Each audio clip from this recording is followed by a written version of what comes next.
my first time receiving cake. This cake is from my youngest brother. Iyan yung regalo ng nanay at tatay. Pero ang hatag yun namin. Ang tawag niya nila dyan.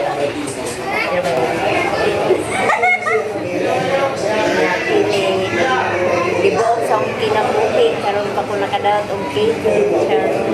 Salamat sa Ginoo nga gitadaan.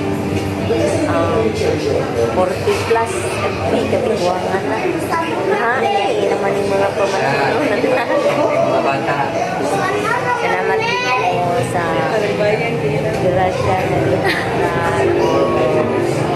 ginawa na